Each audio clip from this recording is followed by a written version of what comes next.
আসসালামু আলাইকুম ওয়া রাহমাতুল্লাহি ওয়া বারাকাতুহু। আউযু বিল্লাহি মিনাশ শাইতানির রাজীম। বিসমিল্লাহির রহমানির রহিম।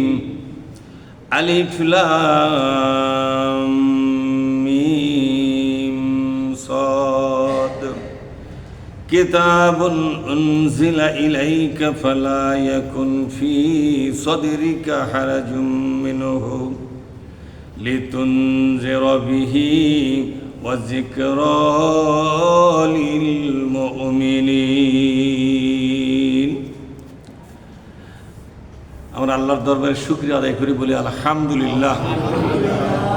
সালাত এবং সালাম বিশ্ব নবীর প্রতি সাল্লাল্লাহু আলাইহি ওয়াসাল্লাম। সম্মানিত দ্বীনী বন্ধুগণ, পবিত্র কোরআনের 7 নম্বর সূরা আরাফ এর 2টা আয়াত পড়েছি, 1 এবং 2। প্রথম আয়াতটা হলো 4টা অক্ষর বিশিষ্ট, আলিফ লাম মিম সদ। এর তর্জমা আমরা জানি না, আল্লাহ ছাড়া কেউ জানে না, তবে এটা একটা আয়াত, এটা একটা আয়াত। দ্বিতীয় আয়াতের তর্জমা এরকম হবে, কিতাবুন, এটা একটা কিতাব, এটা একটা সংবিধান, এটা একটা জীবন ব্যবস্থা, এটা একটা গ্রন্থ। এটা একটা কি জোরে বলুন? গ্রন্থ। এটা একটা সংবিধান, এটা একটা জীবন ব্যবস্থা। উনজিলা ইলাইকা, হে নবী আপনার কাছে নাজিল করে দিলাম। তাহলে কিতাবটা তৈরি দুনিয়াতে হয়নি, উপর থেকে নাজিল হয়েছে। সুবহানাল্লাহ বলেন। অনেক লোক কোরআনের ব্যাপারে সন্দেহ করে, কিন্তু আল্লাহ নিজে বলেছেন এই কিতাবটা দুনিয়াতে তৈরি হয়নি। নাজিল হওয়া মানে উপর থেকে আসা। নাজিল বলতে বোঝানো হয় মহাশূন্য পাড়ি দিয়ে আকাশ, ওপরে তার উপরে তার উপরে তার উপরে 7 আকাশের উপর থেকে যে কিতাবটা অবতীর্ণ হয়, এটাকে বলা হয় নাজিল। কি বলা হয়? তাহলে এই কিতাবটা কোথা থেকে আসছে? একেবারে আসমানের উপর থেকে, আল্লাহর কাছ থেকে। তো উপরে কে আছে? মানুষ আছে? আল্লাহ পাক, ঠিক না? এই কিতাবটা নাজিল করে দিলাম। ফালা ইয়াকুন ফি সাদরিকা হারাজুম মিনহু, হে নবী আপনার মনের মধ্যে কোনো ভয় পাবেন না, আপনি দুর্বলতা প্রকাশ করবেন না, মন ভাঙ্গা হবেন না। কারো চোখ রাঙ্গানি যদি হয় সে ব্যাপারে আপনি মনটা ছোট করবেন না, বুক ভরা সাহস নিয়ে এগিয়ে যান। লিতুনজিরা বিহি, আমার এই কোরআন দিয়েছি শুধুমাত্র মানুষকে সতর্ক করবার জন্য। অপরাধ যারাই করবে তাদেরকে সতর্ক করে দেন, সাবধান করে দেন। ক্ষমতাবান অপরাধ করলেও তাকেও সতর্ক করে দেন। ক্ষমতাহীন যদি অপরাধ করে তাকেও সতর্ক করে দেন। যারাই ভুল করবে তাদের ভুল ধরে দেন। তাহলে মানুষের ভুল ধরবে গেলে ক্যাচাল হবে কিনা? দেখছেন আল্লাহর বুদ্ধিগুলো এলাকা পিরন খাওয়া বুদ্ধি লাগলে কথা কন দেখায়। আল্লাহর এই বুদ্ধি যাই, এই বুদ্ধি লিবা যাবে, তারই কুমান্না হবে, হবে কিনা? এনবি মানুষের ভুল ধরেন, ভুল ধরে ধরে বলেন এই ভুল যদি করতেই থাকো আল্লাহর গজব কিন্তু আসবে, জাহান্নামে কিন্তু যাওয়া লাগবে, দেশের কিন্তু ক্ষতি হবে, তোমার ক্ষতি হবে, তোমার বংশের ক্ষতি হবে। সরকারি লোক যদি ভুল করে তাদেরও ভুলগুলো ধরে দেন। দেন তো একবার কাঙ্গা ঠেলা। গরিব মানুষের ভুল ধরলে তেমন বিপদ হয় না, ঠিক না? কিন্তু সরকারি লোক, ক্ষমতাবান লোকের ভুল ধরবেন তো একবার, আপনি কয়দিন ব্যাগ থাকা পারেন? ওই তো আপনাকে সোজা আঙ্গুলে ছাড়ে দিবার দিবে। তোর মতো ফগনির বাচ্চা আমার ভুল ধরিস, ঠিক না? কিন্তু আল্লাহ পাক নবী কি বুদ্ধি দিচ্ছে? এই বুদ্ধি লিবার যায় তো নবী কুমারগুলা খেলে, কথা ঠিক না? বর্তমান দুনিয়ার অনেক নামাজি লোক আছে, পীর মাশায়েখ আছে, এরা দুনিয়ার কোনো রাজা বাদশার ভুল ধরে না। ধরে নাকি? কোনো ক্ষমতাবান লোকের ভুল ধরে না। এই জন্য এরা কোনোদিন বিপদে পড়ে না, ঠিক না? ওরা পিটনও খায় না, জেলও খায় না, সব সময় ওভালটিন খায়, ডিম সেদ্ধ খায়, টাকা পায় বালুর ভরা, খাতা ভরা, বস্তা ভরা টাকা পায়, পায়খানা জোরে খান। কর্মা পোলার অভাব নাই, জীবনে কোন জেল জুলুম হয় না, বরং ক্ষমতাবানরা তার কাছে গিয়ে হাত ধরে দোয়া চায়। যদি একবার ওদের ভুল ধরা হতো, ক্ষমতাবান তোমরা কিন্তু ক্ষমতা চালাচ্ছ জুলুমের পথে, এরকম খালি একটা ভুল ধরলে পীরের পিরিগিরি থাকবে না, ওর আস্তানা ভেঙ্গে গুঁড়ো করবে, বলবে যে পীর তুমি একদিন ভালোই আসলে, হ্যাঁ তুমি রাজনীতির দিকে নজর দিছো কেন? কিন্তু আল্লাহ পাক বললেন, ওগো নবীজি, লিতুনজিরা বিহি, বলেন লিতুনজিরা বিহি, এ কোরআন দিয়ে মানুষের ভুল ধরো, মানুষকে ভুল থেকে ফিরে আনার জন্য দাওয়াত দাও। ভুল যদি ছেড়ে না দেয়, অপরাধ যদি ছেড়ে না দেয়, তাদেরকে হুমকি দাও। কি দাও? সতর্ক করো, হুমকি দাও। হুমকি হলো যে কোনো মুহূর্তে আল্লাহর গজব কিন্তু আসবে, আর মরণের পরে সোজা জাহান্নামে যাওয়া লাগবে, এই হুমকি দিয়ে দাও। দেশের ক্ষতি করো না। এই কাজগুলো করতে গেলে মানুষের আপনাকে ভয় দেখাবে, মারবে, আপনার উপরে অত্যাচার করবে, অন্যায় করবে, অবিচার করবে, মানুষেরা আপনার প্রতি হিংসা পরায়ণ হবে, আপনার জীবনটা দুর্বিষহ করে দিবে। এরপরও আপনার মন ভাঙ্গা চলবে না, বুক ভরা সাহস নিয়ে আপনি এগিয়ে যাবেন আর বলবেন হাসবুনাল্লাহু, বলেন হাসবুনাল্লাহু ওয়া নি'মাল ওয়াকিল, নি'মাল মাওলা ওয়া নি'মান নাসির। আপনি বলবেন আমার জন্য দুনিয়ার কারো দরকার নাই, আমার জন্য আমার আল্লাহ যথেষ্ট। সুবহানাল্লাহ। আল্লাহর চাইতে ভালো সাহায্যকারী আর কেউ, কে আমার পক্ষে আর কে বিপক্ষে দেখার টাইম নাই। আমি আমার সত্যের কথা বলেই যাব, কথা বোঝেননি? এরপরে আল্লাহ পাক বলছেন ওয়াজিকরা লিল মুমিনিন, কার আল্লাহু আকবার। আর ইমানদারদের জন্য এই কাজটা হলো, এই কোরআনের ভেতরকার বক্তব্য হলো ইমানদারদের জন্য শিক্ষামূলক। ইমানদাররা যদি শিক্ষা নিতে চায়, আমার কোরআন থেকেই যেন তারা শিক্ষা গ্রহণ করে। ইমানদারদের জন্য শিক্ষামূলক কিতাব হিসেবে কোরআন নাজিল করে দিলাম। ঈমান এনেছে যারা, তারা যেন কোরআন থেকে ইলম অর্জন করে। কারো কাছ থেকে উপদেশ নেওয়ার দরকার নাই, কোনো কবির কাছ থেকে উপদেশ নেওয়ার দরকার নাই, কোনো সাহিত্যিকের কাছে উপদেশ নেওয়ার দরকার নাই, কোনো রাজা বাদশার উপদেশের প্রয়োজন নাই, এই দুনিয়ার কারো উপদেশ দরকার নাই।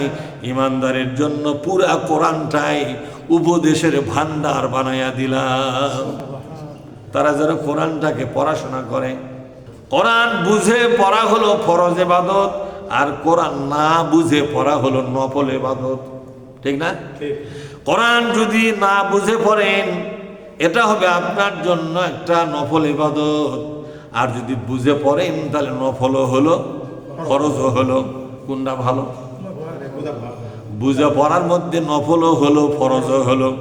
আর যদি না বুঝে পড়েন তাহলে শুধু নফল ইবাদত হলো, ফরজ ইবাদত কোনা মার গেল। কি গেল? ফরজ ইবাদত কোনা কি গেল? ইলম অর্জন করা কি? বিশ্বনবী কি বলেছেন? তলাবুল ইলমা, এখানে আল ইলমা মানে ফিজিক্সের জ্ঞান নয়, কেমিস্ট্রির জ্ঞান নয়, বায়োলজির জ্ঞান নয়, ম্যাথের জ্ঞান নয়, হিস্ট্রির জ্ঞান নয়, দুনিয়ার কোনো বিষয়ের জ্ঞান নয়। আল ইলম হলো কোরআনের একটা নাম। আল ইলম হলো জ্ঞানের ভান্ডার। ইহকাল এবং পরকালের জ্ঞান আছে কার মধ্যে? এই দুনিয়ার সমস্ত বিজ্ঞানের একত্র হয়ে জান্নাতের কোনো খবর দিতে পারবে আপনাকে? জাহান্নামের কোনো ঠিকানা বলতে পারবে? দুনিয়ার কোনো বিজ্ঞানের পক্ষে সম্ভব নয়। দুনিয়ার কোনো বিজ্ঞানের পক্ষে একটা ফেরেশতা আবিষ্কার করা সম্ভব নয়। এর অস্তিত্বই তারা জানবে না। কবরের মধ্যে কি হয়, কোথায় আযাব হয় আর কোথায় শান্তি হয়, দুনিয়ার কোনো বিজ্ঞানের পক্ষে খুঁজে বের করা সম্ভব নয়। সবগুলো খবর কোরআনে ভরা আছে। সুবহানাল্লাহ বলুন। আল্লাহ পাক বলছেন, এই দুনিয়ায় যে সমস্ত লোকেরা ইমানদার তাদের দায়িত্ব এবং কর্তব্য হলো আল্লাহর কোরআন থেকে বুঝে বুঝে পড়ে নিয়া, আল্লাহর কোরআনটাকে বুঝে বুঝে পড়ে নিয়া এ কোরআনের উপদেশগুলো গ্রহণ করা, এ কোরআনের শিক্ষাগুলো গ্রহণ করা। বিশ্বনবী বলেন, সকল নারী এবং পুরুষ যারা মুসলমান, যারা মুমিন, সকলের জন্য আল্লাহর কোরআনের জ্ঞান অর্জন করা নফল না ফরজ? বিশ্বনবী বলছেন এটা ফরজ। বলেন তো এই ফরজটা আমরা কয়জন আদায় করেছি? শুধু কোরআন যদি পড়তে পারেন এটা কিন্তু ফরজ আদায় হয় নাই। বলা হচ্ছে এলেম অর্জন করা। এলেম শুধু পড়তে পারেন কিন্তু বোঝেন না, এটা কি এলেম অর্জন হলো? এলেম মানে ভেতরকার সমস্ত কথা, সমস্ত উপদেশ, সমস্ত শিক্ষাকে আপনার গ্রহণ করা। এই জন্য আল্লাহ রাসূল বলছেন প্রত্যেক নারী পুরুষের জন্য এলেম অর্জন করা ফরজ।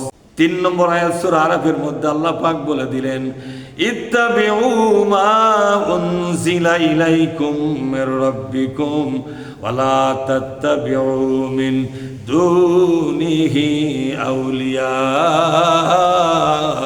আল্লাহু আকবার। আল্লাহ রাব্বুল আলামিন বলেন, ইত্তাবিউ তোমরা মেনে চলো। কি বলছেন? ইত্তাবিউ মানে মেনে চলো। মা উনজিলা ইলাইকুম, ওগো মুসলমান, ওগো দুনিয়াবাসী, তোমাদের কাছে যে কিতাব নাজিল করা হলো সবাই মিলে আল্লাহর কোরআন মেনে চলো। আল্লাহর কোরআন ছাড়া অন্য কিছু মানা যাবে না। বিশেষ করে যারা ইমানদার মুসলমান তারা কোনো জরিনার এবং সকিনার কিতাব মানতে পারবে না, কোনো সলিমদ্দি কলিমদ্দির বানানো কিতাব মানতে পারবে না। তাদেরকে মানতে হবে আল্লাহর নাজিল করা কোরআন। আর কথা বুঝেননি?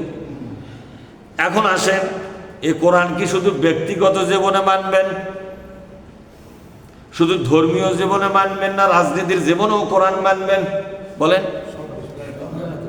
অনেক লোক আছে ব্যক্তিগত জীবনে ধর্ম পালন করে কোরআন দিয়া, নামাজ পড়ে কোরআন দিয়া, রোজা করে কোরআন দিয়া, হজ করে কোরআন অনুযায়ী, কথা ঠিক না?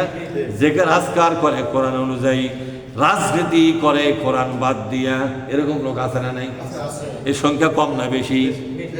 ব্যাপক বেশি। শতকরা 95 জন লোক কোরআন বাদ দিয়া রাজনীতি করে, ঠিক না ভাই? তোমরা যদি কোরআন বাদ দিয়া রাজনীতি করো, এটাই হলো তোমাদের জন্য শিরক। এই শিরক যদি করো বান্দারি, তোমার ধর্ম জীবনের কোন ইবাদত আল্লাহর দরবারে কবুল হবে না। বলেন তো, বিশ্বনবী নামাজ পড়েছেন কোরআন দিয়া, ঠিক না? রোজা করেছেন কোরআন দিয়া, ধর্ম জীবন বিশ্বনবী পালন করেছেন কোরআন দিয়া, কিন্তু রাজনীতির জীবন বিশ্বনবী কোরআন বাদ দিয়ে কি চলেছে? দেশ শাসন করলো, দল গঠন করলো, রাষ্ট্রপতি হলো, 10 বছর সুপ্রিম কোর্টের বিচারপতি হলো, ঠিক না? 10 বছর রাষ্ট্রপতির দায়িত্ব পালন করিয়া মদিনার বাড়িতে ইন্তেকাল ফরমায়া কবরের মধ্যে পড়ে আছেন। কবরে শোয়ার আগ পর্যন্ত কোরআন দিয়েই কিন্তু দেশ শাসন করে গেছে, যাইনি তো? এখন গেছে। এই জন্য কোনো মানুষ যদি কোরআন বাদ দিয়ে রাজনীতি করে, এটা হবে আল্লাহর কোরআনের সাথে শিরক করা। এই শিরক যদি কেউ করে তার ঈমান চলে যাবে। তা আল্লাহ পাক বলছেন, ওয়ালা তাত্তাবিউ মিন দুনিহি আউলিয়া, কোরআন বাদ দিয়া কোনো ওলি আউলিয়া মানা যাবে না। কে বলেছে? কোরআন বাদ দিয়ে কোনো ওলি আউলিয়ার ফর্মুলা পর্যন্ত মানা যাবে না। এই দুনিয়ার কে কোন ফর্মুলা দিলেও মানা যাবে না, কোরআনের ফর্মুলাই আমাকে মানতে হবে। তারপর বলছে আল্লাহ, কলিলাম মা তাযাক্কারুন, অবশ্যই অবশ্যই অল্প পরিমাণ লোক এই কোরআনের কথাগুলো মেনে চলবে। এই গোপন কথাটা ফাঁস করলো কে? যতই তোমরা কোরআন বুঝাও, যতই তোমরা মানুষকে কাছে ডেকে ডেকে কোরআন বুঝাও, কোরআন শুনবে, কোরআন বুঝবে, কিন্তু মানবে তাদের সংখ্যা হবে খুবই কম। কে বলেছেন? অল্প পরিমাণ লোকেরা কোরআন মেনে চলবে, আর বেশিরভাগ লোকেরা কোরআন অমান্য করে চলবে, তারা কোরআন মানবে না। আল্লাহ পাক এই সত্য কথাটা আমাদেরকে জানায়া দিলেন সূরা আরাফের মাধ্যমে। আজকে তো চলতেছে আশুরা, তো চলতেছে না? বলেন তো, আশুরা মানে হলো দশমী যাকে বলা হয়। কি বলা হয়? দশমী। মহরম মাসের 10 তারিখটা হলো আশুরা। এই আশুরার মূল ঘটনা শোনেন। ফেরাউনের সাথে মুসা আলাইহিস সালামের রাজনৈতিক দ্বন্দ্ব, ধর্ম বিষয় নিয়ে দ্বন্দ্ব, কিন্তু কথা কয় না। ধর্মের যে ইবাদত বন্দেগী আছে না, এগুলা নিয়ে ফেরাউনের সাথে মুসা নবীর দ্বন্দ্ব নাই। মুসা নবীর গন্ডগোল হলো রাজনীতির বিষয় নিয়ে। কি বিষয় নিয়ে জোরে কর? সেটা ফেরাউন নিজেই বলেছে, কোরআন শরীফের মধ্যে আসছে। ফেরাউন বলেছে ইন্নী আখাফু, বলেন ইন্নী আখাফু। ফেরাউন বলতেছে এই কথা। ফেরাউন বলছিল হিব্রু ভাষায়। কি ভাষায় বলছিল? কিন্তু আল্লাহ পাক এই হিব্রু ভাষা ট্রান্সলেট করে আরবি ভাষায় রূপান্তর করে সেই ফেরাউনের বক্তৃতা কোরআনের আয়াত বানাতেছে। সুবহানাল্লাহ পাঠ করে, যাতে কিয়ামত পর্যন্ত লোকেরা ফেরাউনের বক্তৃতা শোনে, কোরআন থেকে শোনে। ফেরাউন বলল ইন্নী আখাফু, আমার কেন যেন ভয় হয়, আইয়ুবাদদিলা দীনাকুম, এই মুসা রাষ্ট্র ব্যবস্থা পরিবর্তন করবে। কি ব্যবস্থা পরিবর্তন করবে? রাষ্ট্র কাঠামো বদলাবে, রাষ্ট্র ব্যবস্থা বদলাবে, এদেশের সংবিধান বদলাবে, এদেশের বিচার ব্যবস্থা বদলাবে, নতুন একটা কিছু আমাদের মধ্যে চালু করবে। শাসন কার্য পরিচালনা যারা করতেছে তাদেরকেও ক্ষমতার থেকে বিদায় করে দিবে, নতুন একদল লোক ক্ষমতায় বসবে। তারা আবার কারা হবে? মুসা বসবে, তার ভাই হারুন নবী বসবে, আর তাদের তৈরি করা সাহাবারা ক্ষমতার চেয়ার দখল করবে, আর আমাদেরকে রাস্তাঘাটে ভিক্ষা করে খাওয়া লাগবে। তার রাজনীতি ছাড়া তো আমাদের পেট চলে না, ঠিক না? ওরা রাজনীতি করে পেটের ধান্দায়। আপনারা কি মনে করেন? পেটের ধান্দায় যদি রাজনীতি না করে দুর্নীতি করে গায়ে, বুঝলেন না আমার কথা? তাহলে দুর্নীতি কি জন্য করে? পেটের ধান্দাই তো। পেটের ধান্দায় আর পকেট ভরাবার জন্য রাজনীতি করে। রাজনীতির ময়দান যদি আমাদের হাত থেকে মুসার হাতে চলে যায়, তাহলে আমাদের সর্বনাশ হয়ে যাবে। কি সর্বনাশ? সেটাও বলছে, আও আই ইজুহেরা ফিল আরদিল ফাসাদ, অথবা এই গোটা মিশরে একটা বিপর্যয় শুরু হয়ে যাবে। সুতরাং তোমরা আমার জন্য একটা আইন পাশ করে দাও। 900 জন এমপি, ফেরাউনের কয়শো জন? আমাদের দেশে এমপি কয়জন? 300 জন। আর ফেরাউনের কয়শো? দেশটা বড় না ছোট? তাহলে মন্ত্রী তাহলে কতটি হবে? আমাদের 300 জন এমপির 60টা মন্ত্রী, আর 900 এমপির কতটি মন্ত্রী হবে? হায় হায়, 318, 180 জন মন্ত্রী, তাই না? মন্ত্রী পরিষদ, এমপি সবাই মিলে বলল, হ্যাঁ আমরাও তো ভয় পাচ্ছি, আপনার কথা শুনে বুঝতে পারতেছি এই দেশের অবস্থাই পরিবর্তন করে ফেলাবে। আমাদের যেখানে কোনো আধিপত্য থাকবে না, রাজনীতির ময়দান সরাসরি চলে যাবে মুসা নবীর হাতে। আমরা তখন কি করব? কথাগুলো একটু গুরুত্ব তো শোনেন। আমি কিন্তু কোরআন বলতেছি। কি বলতেছি? সুতরাং কি করা যায়? আপনি বুদ্ধি বার করেন। তিনি বললেন জারুনি, বলেন জারুনি। এটা কোরআনের আয়াত বলতেছে, আপনারা বলেন না কেন? জারুনি, আমাকে একটা আইন পাশ করে দাও।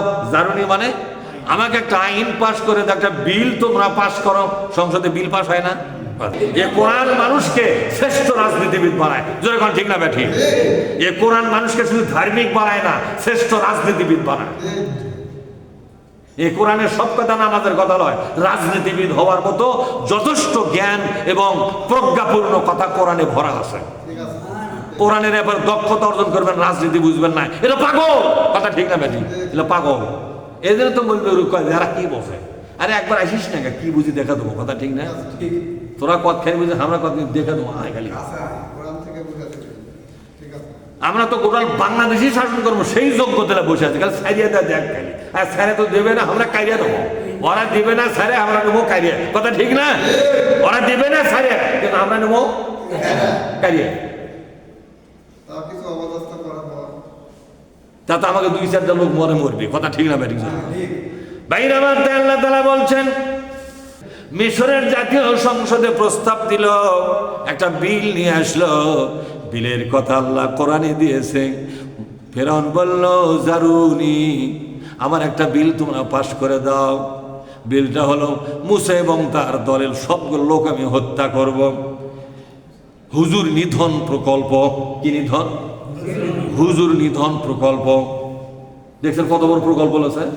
মুসা নবী হলো হুজুর, তার সাতকার তার ভাই হলো হুজুর, তার সাগিরাতগুলো সবই হুজুর। এই হুজুররা বলে রাজনীতির ময়দান দখল করবে, তাহলে তো আমাদের সর্বনাশ হয়ে যাবে। সুতরাং আমরা যদি বাঁচতে চাই ওদেরকে মারা লাগবে। ওরা বাঁচলে আমরা মরবো, আর আমরা বাঁচলে ওদেরকে মরতে হবে। দেখছেন কথা? আসাদুল বুঝতে পারছেন কি মারাত্মক কথা না?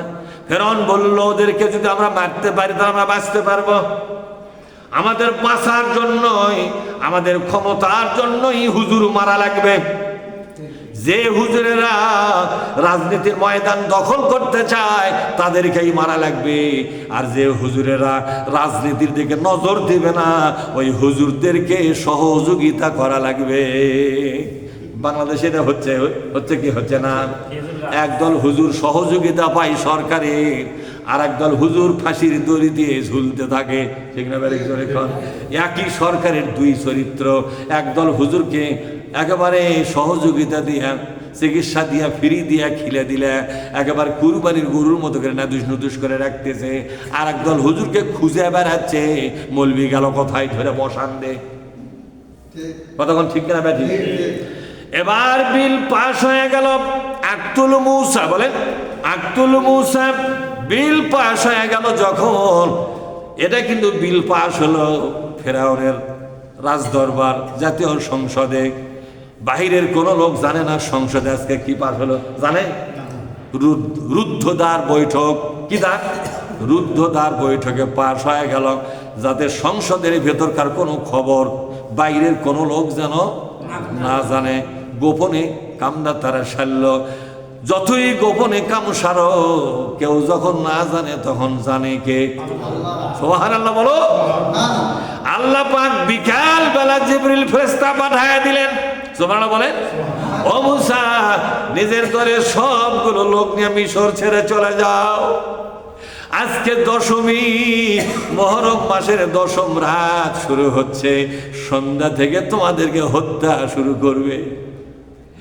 সব মিটিং আমি নিজের চোখে দেখেছি রে মুসা। ওরা সবার চোখ ফাঁকি দিতে পেরেছে, আল্লাহর চোখ ফাঁকি দিতে পারে নাই। আমি নিজের চোখে দেখলাম। আজকে সন্ধ্যা থেকে তোমাদের মারা শুরু করবে। যাও রে মুসা, চলে যাও, তোমরা এখান থেকে চলে যাও, এখান থেকে চলে যাও। হিজরত শুরু হয়ে গেল, হিজরত শুরু হয়ে গেল। এবার ফেরাউন বুঝতে পারলো, কেরি এরকম কেউ বাড়িতে নেই। সারা দেশ থেকে গোয়েন্দা বাহিনী রিপোর্ট দিচ্ছে, কোনো গ্রামে, কোনো শহরে কোনো মুসা নবীর দলের লোক পাওয়া যাচ্ছে না। কেরে আমাদের গোপন খবর এরা কেমনে পেল? কে এই গোয়েন্দারিটা করলো? ফেরাউন জানে না মুসার একজন মালিক আছে। তোমরা বলবেন না মুসার একজন কি আছে? ওই মালিক সব কথা মুসাকে বলে দিয়েছে। তোমরা বলো। মুসা নবী চলে গেল, পিছনে পিছনে চলে গেল ফেরাউন তার সেনাবাহিনী নিয়ে, পুলিশ বাহিনী নিয়ে, র্যাব নিয়ে, কোবরা নিয়ে, সীমান্ত বাহিনী নিয়ে চলে গেল। সামনে লোহিত সাগর। মুসা নবীর দলের লোকেরা বলল, আমরা ধরা পড়ে গেলাম। ইন্না লামুদরাকুন, বলেন ইন্না লামুদরাকুন। ওগো মুসা, ধরা পড়ে গেছি। ফেরাউন তো আমাদের গোষ্ঠী শুদ্ধ সমলে শেষ করবে। মুসা নবী বললেন, না রে না, কিসের ধরা পড়ে গেছি? কার ধরা কে খায়, একটু সবুর করো, কোনো চিন্তা করো না, আমাদের আল্লাহ আছে। সেই সময় তিনি বলেছিলেন হাসবুনাল্লাহ, বলেন হাসবুনাল্লাহু নি'মাল ওয়াকিল, নি'মাল মাওলা ওয়া নি'মান নাসির। কোন আল্লাহু আকবার। আমাদের একজন আল্লাহ আছে, তিনি আমাদের জন্য যথেষ্ট, তার সাহায্যে আমাদের জন্য যথেষ্ট। তিনি আমাদের আসল মালিক, আসল মনিব, আসল গার্জিয়ান, কোনো ভয় নাই। এবার আল্লাহ পাগল মুসারে পানির উপর একটা লাঠি দিয়ে বাড়ি মারো তো দেখি। মাল দিয়েছে একবারই, বিরাট রাজপথ তৈরি হয়ে গেছে, নিচে পানি শক্ত হয়ে গেল, দুই ধারের পানি শক্ত হয়ে গেল, আরামে পার হয়ে চলে গেল। ঘটনা সবই জানেন। এই সাগরের মধ্যে নাম হচ্ছে ফেরাউন। সদল বলে গোটা সেনাবাহিনী সব ফেরাউন মারা পড়ে গেল। সমস্ত ইসলামের দুশমনকে আল্লাহ হত্যা করলেন। কি করলেন? যেরকম হত্যা করলেন। হত্যা করার পর এই মিশরে ইসলাম কায়েম হয়ে গেল। হয়তো বলবেন হুজুর মুসা নাই, হারুন নাই, বনি ইসরায়েলে কারা কায়েম করলো? আপনি তো জানেন না। ওই ফেরাউনের দলের ভেতরকার বহু লোক মুসা নবীর দলের রাজনীতির কর্মী হয়েছিল। কারণ সুবহানাল্লাহ, যখন দেখলো ফাঁকা ফিল, কি ফিল? ফেরাউন নাই, সেনাবাহিনী কিচ্ছু নাই, ফাঁকা ফিল্ডের উপরে তারা ইসলামের পতাকা উড্ডীন করল। জাতীয় সেই সময়কার ফেরাউনে জাতীয় সংসদে কোরআনের মানে তাওরাত কিতাবের পতাকা উড্ডীন হয়ে গেল। আর সাগর পার হয়ে মুসা নবী কিছুদিন পর ফিলিস্তিন নামক একটা সুন্দর উর্বর জায়গা আল্লাহ পাক তাকে দান করলেন। জোরে বলুন সুবহানাল্লাহ। এক এক করে দুইটা দেশে ইসলাম কায়েম হয়ে গেল। দুইটা দেশে ইসলাম কায়েম হয়ে গেল। এটা হলো মহরম। এটাই হলো মহরম। এই মহরমের সাথে আপনার এই মহরমের সাথে ইমাম হোসেনের শাহাদাতের কোনো সম্পর্ক যখন আছে নাকি? কোনো সম্পর্ক নাই। হঠাৎ করে দৈব চক্রে ঘটে গেছে। এই ঘটনা ঘটে গেছে মহরমের 10 তারিখে কারবালার ময়দানে ইমাম হোসেনকে হত্যা করা হয়। এটাও ছিল মহরমের 10 তারিখে, কিন্তু এটা মহরমের সাথে কোনো সম্পর্ক যখন আছে নাকি? বিশ্বনবী মদিনায় যাওয়ার পরে দেখতে পেলেন ইহুদিরা একটা করে রোজা করতেছে। কয়টা রোজা? নবী বললেন তোমরা একটা রোজা কেন করো? বলে মুসা নবী এই দিন রক্ষা হয়েছিল, ফেরাউনের পতন হয়েছিল, ইসলাম বিরোধী শক্তি পরাজয় হয়ে গেল, ইসলামী শক্তির উত্থান হয়ে গেল। আল্লাহর শুকরিয়া শুধু একটা করে রোজা করি। নবী বললেন আমি তো মুসা নবীর বেশি কাছাকাছি, ঠিক না? তোমরা করে একটা করে রোজা, আমরা উম্মতে মুহাম্মাদি আমরা করব 2টা করে রোজা। কেউ যদি মহরমের কোন অনুষ্ঠান করতে চায় তাহলে 2টা রোজা, এই রোজা ছাড়া আর কোনো কাজ করা যাবে না। যে কোনো কাজ আপনি করেন রোজা বাদ দিয়ে ওটা চলবে না। রোজাই হলো মহরমের আসল কাজ। বিশ্বনবী মহরমের নামে 2টা রোজা করেছেন। মুসা নবীকে আল্লাহ হেফাজত করেছিলেন, সেই শুকরিয়া স্বরূপ। আপনিও যদি সেই শুকরিয়া করতে চান, ওই মিলাদ মাহফিল করে লাভ নাই, আপনাকে 2টা রোজা করা লাগবে। রোজা করা সারাদিন না খায় থাকার ঠেলা বেশি, এই জন্য কোনো কিছু না করে তারা সন্ধ্যার সময় মিলাদ মাহফিল করে।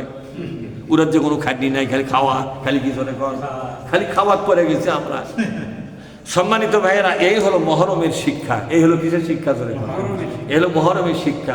মহরমের শিক্ষা সরাসরি রাজনৈতিক শিক্ষা। এটা রাজনীতির সাথে ঘটনা, মহরমের সাথে আর কিছু ঘটনা রাজনীতি। ঘটনা কি?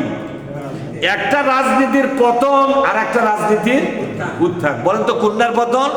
ফেরাউনি রাজনীতির পতন আর ইসলামী রাজনীতির উত্থান বা বিজয়।